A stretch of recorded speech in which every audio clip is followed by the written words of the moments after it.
الساوند كلاود دوت انا عاملاه مخصوص علشان طلاب الثانويه العامه.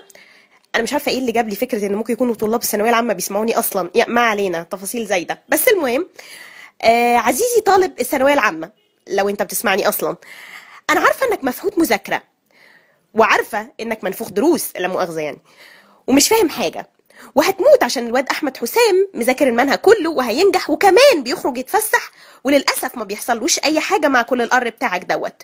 انا صدقني فاهماك وحاسه بيك، يعني في يوم كنت طالبه لثانويه العامه عادي يعني. انا مقدره الضغط العصبي والنفسي ان ده مستقبلك وكده.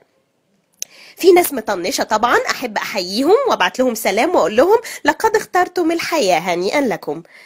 لكن انا فعلا عشان بفكر في مستقبلكم وخليني اكون اكثر دقه، الجنس اللطيف بالذات الجنس الناعم اللي غالبا بيكون بيضحي جامد في المرحله دي مقارنه بالجنس الخشن.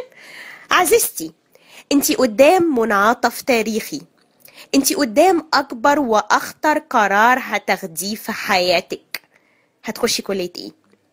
ما تفهمنيش غلط، انا مش قصدي اضغط عشان موضوع المجموع والفيلم ده، ابسولوتلي مش انا. ما انت في الاخر او انت في الاخر هتتخرجي مش هتلاقي شغل وخلاص الموضوع منتهي، يعني مش عايزين نرغي كتير في المرغي. انا بتكلم عن الكليه كقرار حياتي. صديقتي، الكليه اللي هتختاريها قد يقبع فيها عريسك المستقبلي، ان شاء الله قولي امين. وعشان كده لازم انصحك في التأني في اختيار الكليه. ليه؟ قولي لي ليه. تمام، احنا نفترض انك قلتي. المهم، دلوقتي فرضا انت واحده مهبوشه زي حالاتي بتحب الصحافه والاعلام واخترتي كليه الاعلام بالتبعيه عادي يعني. في الحاله دي انا احب اقول لك كلمه واحده: شت.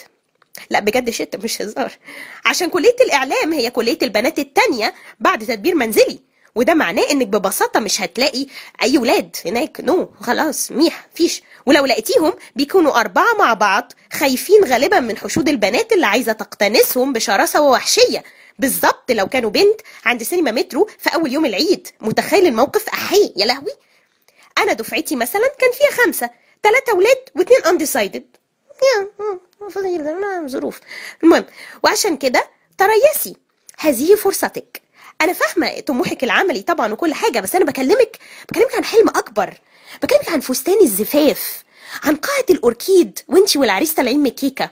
ماشي، تخيلي معايا شهر العسل والبنانا بوت في الغردقه. بنانا بوت دي جابت دغنه، فاهماني؟ وعليه اختاري الكليه اللي فيها فرص زوجيه اكبر. مالها حقوق؟ مالها؟ طب فيها يعني طب فيها مدرج يتعمل فيه حفله لكاظم الساهر، ده يتقفل هناك. تجار، يا سلام لو تجار، نقي وكبشي يا عفاف، نقي وكبشي.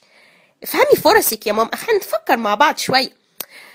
بس عارفه دايما يعني ارجع واقول لك انت ممكن تدخلي اي كليه من دول وبرضك ما تلاقيش نصيبك، ويحضرك ويحضرني صوت العندليب بيقول: طريقك مسدود مسدود مسدود يا ولدي. يا قرف يا قرف، احنا الموضوع مش نافع خالص.